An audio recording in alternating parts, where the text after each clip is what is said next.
എന്നെ ഗർഭിണിയാക്കിയിട്ട് നിങ്ങൾ സ്വന്തം ഭാര്യയുടെ കൂടെ ജീവിക്കാണല്ലേ? പറഞ്ഞു വരുമ്പോ എനിക്കാണല്ലേ കുറ്റം? പറഞ്ഞു വരുമ്പോ എനിക്കാണല്ലേ കുറ്റം? തെളിവിനായി മീന്റെ വയറ്റിൽ കിടക്കണം എന്തെങ്കിലും. എന്റെ വയറ്റിലെ കുഞ്ഞിനെ പറ്റി പറയുമ്പോൾ മീന്റെ വയറ്റിലെ കുഞ്ഞിനെ കുറിച്ചാണ് പറയുന്നത്. ഒരു പ്രസ്റ്റേജ് എനിക്ക് ഓടാൻ തോന്നുന്നുണ്ട്.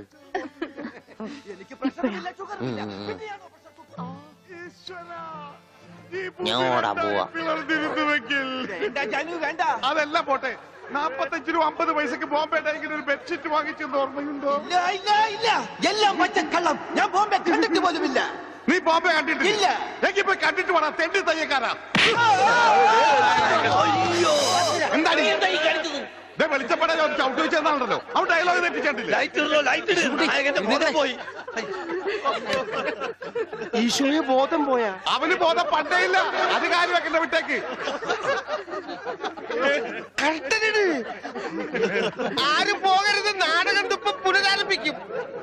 എന്ത് പണിയാണ്? അതൊന്നും പേരെ പ്രശ്നം. അത് വേറെ കാര്യമുണ്ട്. എനിക്കാണെങ്കിൽ അടിയുടെ ആരും പോകരുത്, നാടകം വീണ്ടും ആരംഭിക്കുന്നതാണ്.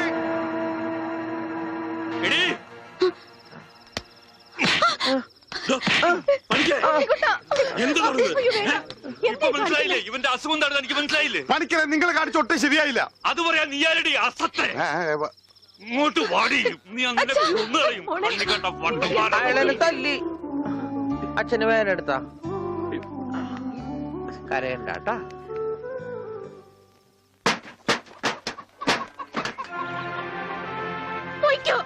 എങ്ങോട്ടെങ്കിലും പോയിക്കോ. ഇത്രയും നാൾ ഈ വീട് നോക്കാനൊന്നും ആരും ഉണ്ടായിരുന്നില്ലല്ലോ. എന്തെങ്കിലും ഒരു ആപത്ത് വന്ന ആ മാഷ വീട്ടുകാർ മാത്രമേ ഉണ്ടായിരുന്നുള്ളൂ. ആ കുടുംബത്തോട് ചെയ്ത ക്രൂരതകളൊക്കെ ഇത്ര വേഗം മറന്നോ? എന്ത് പ്രായശ്ചിത്തം ചെയ്താലും അതിന് പരിഹാരമാവുക. ഉണ്ണേട്ടന്റെ ഈ അവസ്ഥയ്ക്ക് കാരണം അച്ഛനാ. അച്ഛനതൊന്നും പ്രശ്നമില്ലെങ്കിലും എനിക്ക് ആ കടങ്ങളൊക്കെ വീട്ടണം. മാഷിനോട് ചെയ്ത തെറ്റുകൾക്കൊക്കെ പോയി മാപ്പ് പറയും. എന്നിട്ട് വന്നാ മതി ഇങ്ങോട്ട്. അല്ലെങ്കിൽ ഇങ്ങോട്ട് വെച്ചപ്പോ പണിക്കരെ, കുട്ടി പറഞ്ഞാലും കാര്യമുണ്ട്.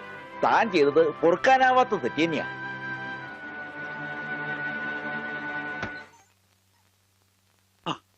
എന്താടോ എന്താ കാണിക്കുന്നത്? എന്നോട് പൊറുക്കണം മാഷെ. മാഷോട് ഞാൻ തെറ്റുകൾ മാത്രമേ ചെയ്തിട്ടുള്ളൂ. എനിക്കത് തിരുത്തണം. മാഷുടെ ഉണ്ണിയെ ജീവിതകാലം മുഴുവൻ നോക്കാൻ എന്റെ അമ്മൂന് സമ്മതം. എനിക്കും അത് സമ്മതം.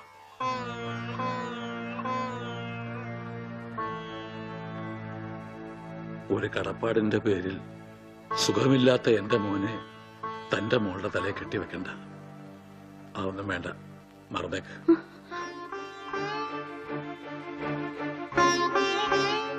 മോളെ, നീ ചെയ്യുന്നത് വലിയൊരു ത്യാഗമാണെന്ന് എനിക്കറിയാം. പക്ഷേ അങ്ങനെ ആർക്കെങ്കിലും വേണ്ടി പാഴാക്കി കളയാനുള്ളതല്ല നിന്റെ ഈ ജീവിതം. വെറും ഒരു കടപ്പാടിന്റെ പേരിലല്ല മാഷെ. തിരിച്ചു വരില്ലെന്ന് നാട്ടുകാർ മുഴുവൻ പറഞ്ഞിട്ടും ഉണ്ണിയേട്ടന് വേണ്ടി ഇത്രയും വർഷം മാഷ് കാത്തിരുന്നില്ലേ? അതുപോലെ ഉണ്ണിയേട്ടന്റെ അസുഖമാണ് തടസ്സമെങ്കിൽ അത് മാറുന്നതുവരെ കാത്തിരിക്കാൻ ഞാനും തയ്യാറാണ്. ഈ കുട്ടി പറഞ്ഞത് വെറും ഒരു ഫാദറായ എനിക്ക് മനസ്സിലായി. ഈ ഫാദറിന് മനസ്സിലായോ? ഇനി എന്തോന്ന് ആലോചിക്കാൻ. നിശ്ചയത്തിന് പന്തല് വേണോ വേണ്ടയോ എന്ന് മാത്രം പറഞ്ഞാ മതി. ബാക്കി കാര്യം ഞങ്ങൾ ഏറ്റു.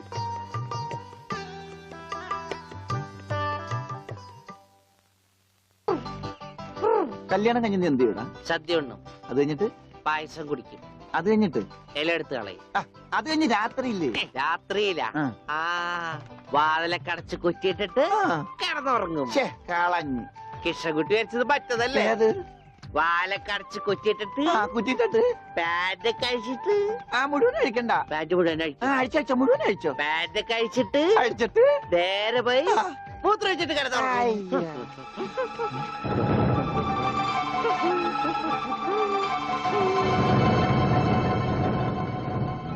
ഹായ് ഗോപി.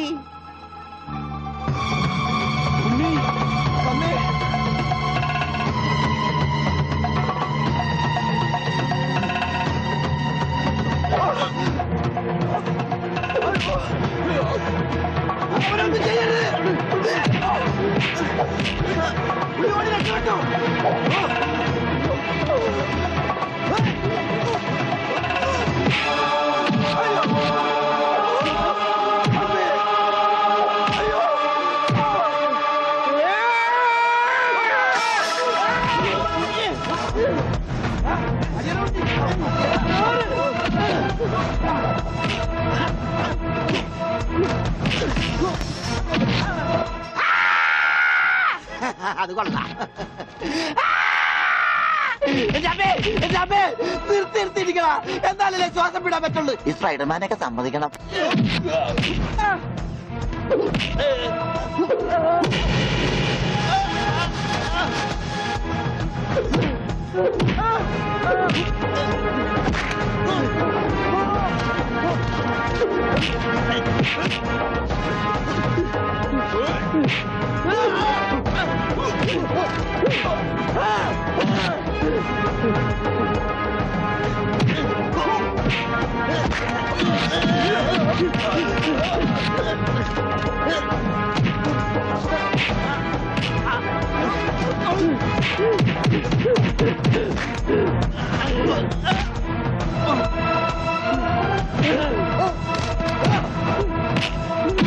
അവനൊന്നും ചെയ്യരുത്.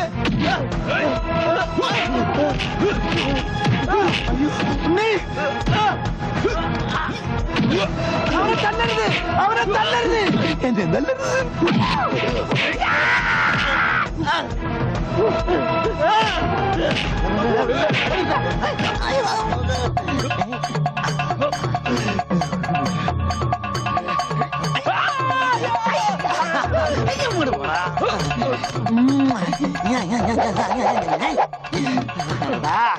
ആനയെ സൂചി കൊണ്ട് ഒതുക്കിയവനാണ് തയ്യക്കാരൻ. പിന്നെയാണ് നീയൊക്കെ.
ഈശ്വരൻ നമ്മളെ കൈവിടില്ല.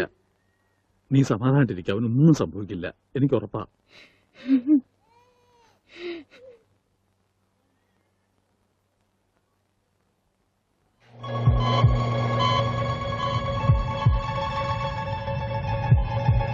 There is no intracranial hematoma, no space occupying lesion. ഡോക്ടറെ, ഉണ്ണി Don't worry, പേടിക്കാനൊന്നുമില്ല. He'll be all right. ഉടനെ റൂമിലേക്ക് കൊണ്ടുവരും, അപ്പൊ കയറി കണ്ടോളൂ. ഈശ്വരൻ കാത്തു.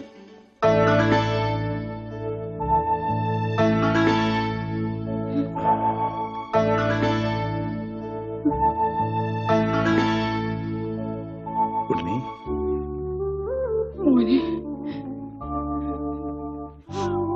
ഇവരെയൊക്കെ മനസ്സിലായോ? അച്ഛൻ, അമ്മ, ദേ അമ്മു.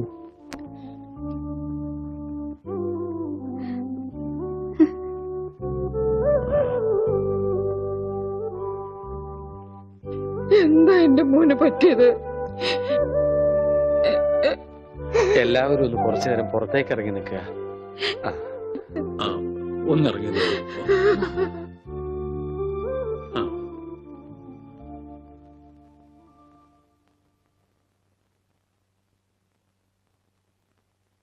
എന്താ നിനക്ക് ആരെയും തിരിച്ചറിയാൻ കഴിയുന്നില്ലേ?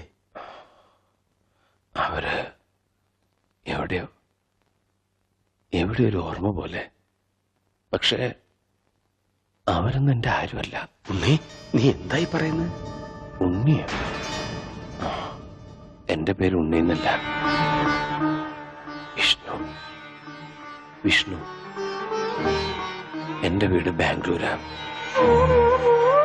എന്തിനാ ഇങ്ങനെ വിഷമിക്കണേ? അവന് നല്ല മാറ്റമുണ്ട്, കണ്ടില്ലേ? എന്നാലും അവൻ നമ്മളോടൊന്നും മിണ്ടിയില്ലല്ലോ. ശരിയായിക്കോളും. എന്തോ നല്ലൊരു ലക്ഷണം കാണുന്നു. ആ ഇതൊന്നും നേരത്തെ ഉണ്ടായിരുന്നല്ല. ആരോ മനഃപൂർവ്വം ചെയ്തതാ നിങ്ങളെയൊക്കെ കബളിപ്പിക്കാൻ. എന്റെ കർത്താവേ, ഇതൊക്കെ ഞാൻ അവരെ എങ്ങനെ പറഞ്ഞു മനസ്സിലാക്കും? ഇതറിഞ്ഞ മാഷി ചങ്കുപൊട്ടി ചത്തുപോകും. നിനക്ക് വേണ്ടി സ്വന്തം ജീവിതം നൽകിയ ഒരു പെൺകുട്ടിയുണ്ട്. ഇതൊക്കെ അറിഞ്ഞ ആത്മഹത്യ കുട്ടി.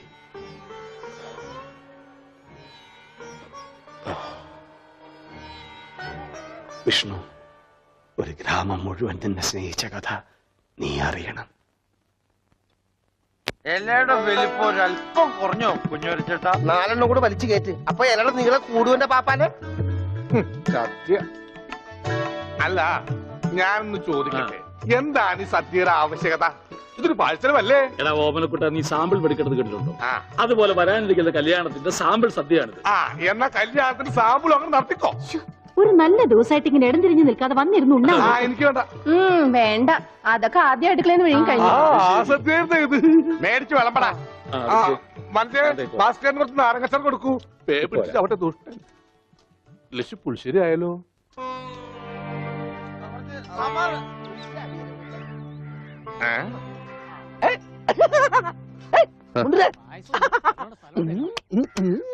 ഓമനക്കുട്ടൻ, നിനക്ക് എന്നാ പറ്റി? എനിക്കൊന്നുമില്ല, വട്ടുമാറൊന്ന് ടെസ്റ്റ് ചെയ്തതാ. മുണ്ടുക്ക് നല്ല മുണ്ടുക്ക്. എന്തായി കാണിക്കണം? ഇങ്ങോട്ട് വന്നേ. എന്തിപ്പണ്ടായേ? അവനിപ്പോ അസുഖമൊന്നുമില്ല, അവന്റെ അസുഖമൊക്കെ മാറി. ദൈവമേ, എന്താ നീ ചങ്കിക്കുത്ര വർത്താനൊന്നും പറയല്ലേ? ഉണ്ടായിരിക്കും.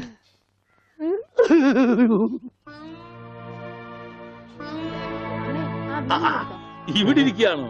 അവിടത്തെ ഊണ് തുടങ്ങി. എന്താ മോനെ വല്ലാതെ? എന്താ ചോ? ഒന്നുമില്ല, യാഥാർത്ഥ്യത്തിലേക്ക് ഇറങ്ങി വരുമ്പോ ചിലർക്ക് ഇങ്ങനെയൊക്കെ ഉണ്ടാവും. അതൊന്നും കാര്യമാക്കട്ടെ. ഞാനങ്ങ് പേടിച്ചു. ഇനി പേടിക്കാനൊന്നും ഇല്ല മാഷെ. മുഹൂർത്തം കുറിച്ച് കിട്ടി. ഇടവം 10 രാവിലെ 9:30ക്കും 10നും ഇടയ്ക്ക്. ഓ ഈശ്വര, ഇനിയെല്ലാം മംഗളായിട്ട് നടന്നാ മതി. ജാതകം കണ്ടപ്പോ തന്നെ ജ്യോത്സ്യര് പറഞ്ഞു ശ്രീരാമന്റെ നക്ഷത്രമാണ്. അതെ, വനവാസം കഴിഞ്ഞു. ഇനിയിപ്പോ സീത ഇങ്ങോട്ട് കിട്ടിയാ മതി. നടന്ന് ക്ഷീണിച്ചതല്ലേ, കൈയോടെ ഊണ് കഴിച്ചാട്ടെ. മോനെ വന്നേ. അച്ഛൻ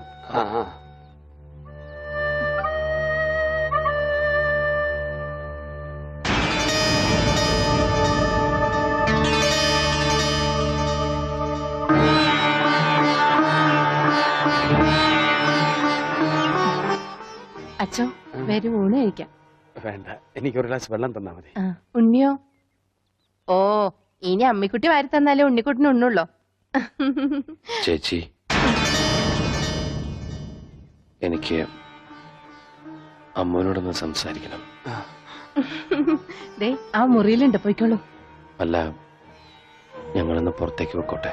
ആ, പോയിക്കോ പോയിക്കോ. പിന്നെ ഇത് എന്ന് വേണം കേട്ടോ. എന്റെ കല്യാണത്തിന് മുമ്പ് ഓമനക്കുട്ടായിട്ട് ദിവസം പുറത്തേക്ക് വിളിക്കും. കല്യാണം കഴിഞ്ഞപ്പോഴോ ഞാൻ പറയട്ടോ അമ്മക്കുട്ടോട്.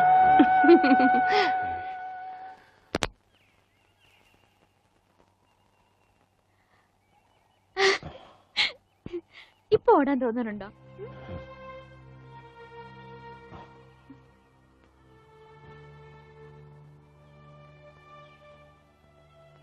അമ്മ കരുതുന്ന പോലെ ഞാൻ മാഷിന്റെ മോൻ ഉണ്ണിയല്ല.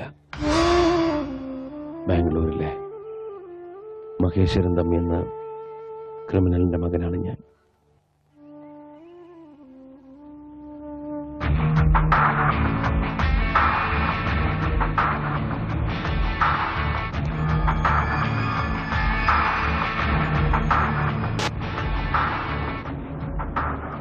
ബാംഗ്ലൂർ നഗരത്തിൽ നിന്നും പേടി സ്വപ്നമായിരുന്നു എൻ്റെ അച്ഛൻ.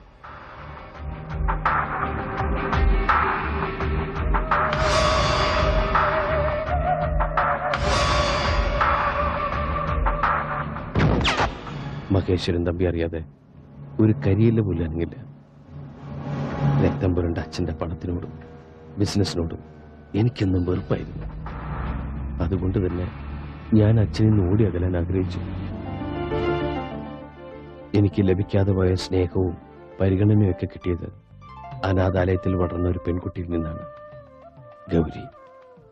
ഞങ്ങളുടെ സ്നേഹം എന്റെ സ്വകാര്യതയിൽ ഞാൻ അനുഭവിക്കുന്ന ഏറ്റവും വലിയ ആനന്ദമായി മാറി. ഒടുവിൽ എന്റെ അച്ഛന്റെ അറിവോ സമ്മതമോ ഇല്ലാതെ ഞാൻ അവളെ വിവാഹം കഴിക്കാൻ തീരുമാനിച്ചു. അപകടമാണെന്ന് അറിഞ്ഞിട്ടും ഒരു ഒളിച്ചോട്ടം.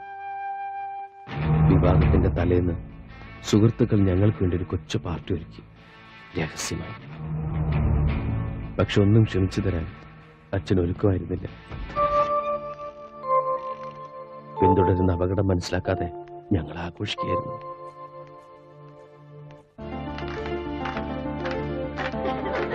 ഹലോ ഗൗരി.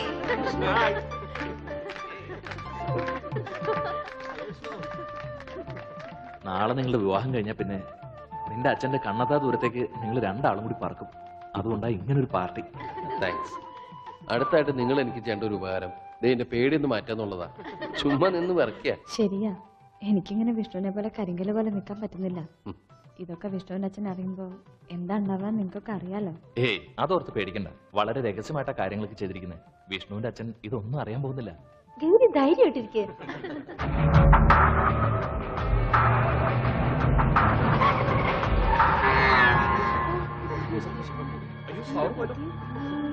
വിഷ്ണു, എനിക്ക് പേടിയാവും.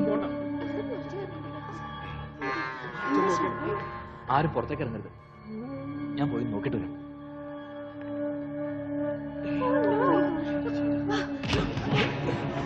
വിഷ്ണു രക്ഷപ്പെട്ടോ.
എന്ത് പറഞ്ഞ സമാധാനിപ്പിക്കണ്ടെന്നറിയില്ല.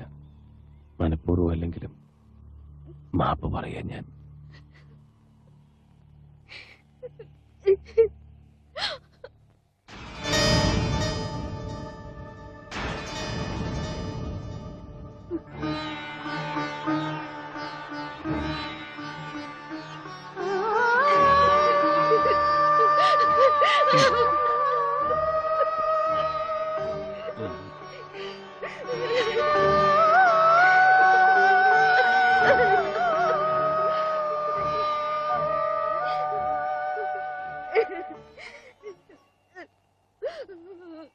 Ha ha ha.